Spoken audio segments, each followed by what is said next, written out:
So we had such a fantastic time working on the color red, and we started off our week by just asking the simple question if the children were wearing red or not. And they did the same daily question every single day by answering if they were wearing red or not in their pocket chart. But since we were having so much fun with the red, we decided to extend it throughout the whole entire week. So I thought I would include for you guys our weekly lesson plan that we did for red. So the things that I planned for the red activity was our daily question. We did journal prompts. We had story time. We did process art, small group, and sensory play. And I'm going to walk you through how we did that for the whole entire week. So on Monday, the first thing we did is we let the kids do a red drawing. We provided them with different writing tools. It was crayons, markers, anything that we could find that was in different shades of red. And we let them create their own red picture. And then on Tuesday, we let them create a dot picture using the red dot markers. And even if it was just dots all over the paper, we had our large dot markers out and our small dot markers out, and they created a red dot picture. Then following that, we let them do a shape collage. We used shape stickers. We had children cut out different shapes that we had from our small journal collection of our shapes. And then we also provided some pre-cut shapes depending on the level of the children's ability to use scissors or not. So that was on the third day. Then on the fourth day, we did just the snip and paste using the strips. There again, giving them more practice with their fine motor skills, as well as practicing how to use, whether you choose to use glue stick or the glue tubs. They were continuing to practice their skills with some of those procedures that we have taught them throughout the week. And then on the very last day, we did our scribble monster. So my red monster, where they created the red scribble into a monster. We just simply set out different kinds of eyes that we had from coloration. So we had the wacky eyes that we gave them. These are like the wacky, silly, wild and wacky, silly eyes. They're coloration ones, and they are from Discount School Supply. And then we also did just the regular eyes that they could stick on and create their monster. And those are just the black and white eye stickers. Also coloration, and also from Discount School Supply. So that was our week of journals. And the kids had a ball throughout the week doing their different red journal activities. Then during our story time, we read Brown Bear the whole week. We thought it was a great way for the kids to get that introduction to all the colors. It was simple text that they could repeat and really understand how to use a book, as well as hearing the repetition of a story. We included props with it that they could use and recognize their colors as we read the book.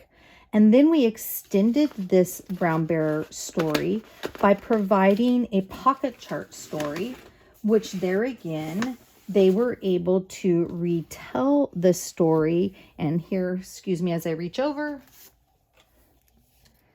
they were able to retell the story on the pocket chart by us just putting in different pocket chart strips for them to retell the story. And it wasn't necessarily in the same order that we read the book in, but we were able to then capture their knowledge of their colors and reading this. And we could also mix it around and read it again, just for that added practice of print awareness. So then on the third day, we did a retell story of it. So we reread this, and as we were reading the story, we were flipping through the pages, And if we were at red bird, we'd ask them, oh, does anybody remember what came after the red bird? Oh, let's see. And then they would kind of shout out some guesses and stuff. And if they were wrong, then we would give them hints. Well, this animal likes to swim on top of water. It has a beak. And then they go, oh, yeah, yellow duck, yellow duck. And we just kept doing that throughout the story, getting them to recall what came after each of the colors as we read the story.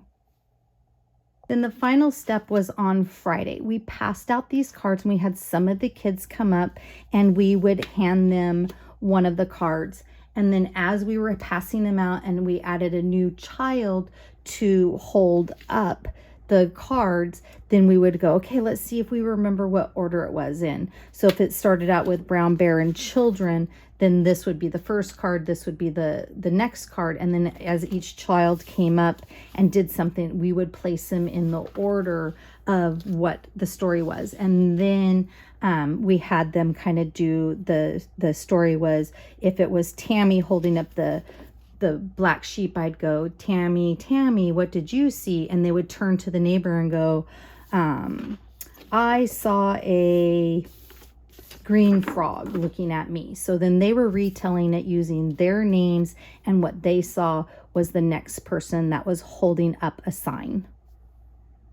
Then during our free choice time, our center time, we had setting out in our art area was just doing, just using their paintbrushes and painting a piece of paper red. There again, we were teaching them the procedure of what it looked like to grab their paper, put it onto the easel, paint with the paintbrush, put on their paint smocks, all of the procedures that we have for the paint easel. We practice with just the color red. We saved these because we're going to turn this into an art project of a red bird for the end of the week that they would do for a book that we're going to be creating. Then the following day, we did a process art of just a red collage. We just set up a simple art tray for the kids to be able to practice using their glue. We did choose to use bottle glue for this one, and we just found different items that were in our collage materials that we could set up for anything that was red, and they created a red collage. Then the following day here, we just set out trays of red paint, and we have the like sponge paints, or they also have ones that have like the handle with the letters on it. And we just let them do letter stamping with red paint. And then the following day we did red marble painting. There again, we're saving our red marble painting because we're going to be doing a red bird book that they're going to be using. We're going to be cutting those papers into different shapes that they can create a red bird with for our red for our color book that we're going to be creating with the kids as art. And then here is our red bird that we created just using pieces of their art. So we pre-cut all of the shapes for their bird, and we put it into a collage tray, and then they were able to create their bird however they wanted to create their bird. Their bird is their bird. So some of them might have 3 wings, some of them might have 2 tails. It might be all over the place, but that's okay. It's their red bird. And then we're going to be sliding this into sleeve protectors, and we're going to be able to make this into a book that they can take home and read for their family. And then during our small group time, this is a time that we're really trying to do a lot of our assessments for DRDPs. So here we're just going to be doing a red color sorting, and they're going to have mats. They had a mats that was red and not red. And we had the color sorters from Lakeshore that come in the tubs, and we just put out baskets of red objects mixed with other objects, and they were just sorting to say if it was red or if it wasn't red. Then another day we're checking to see if we're assessing them for their fine motor skills. And here we were doing red bracelets that they were stringing beads with. You could use anything. You could use noodles, anything that you have on hand in order for them to create a bracelet. And then here we did a fingerprint counting.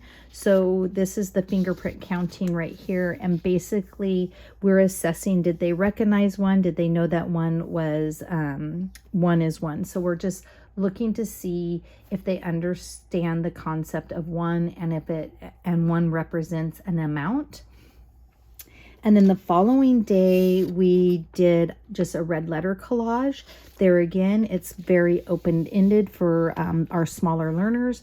But as we have out our color, just our red color letters, we're encouraging kids to dig through our letters and see if they can find their letter, and that way of their names. And that way we're seeing and assessing them. Do they recognize the letters in their name? Can they name the letters in their name? Can they spell their name?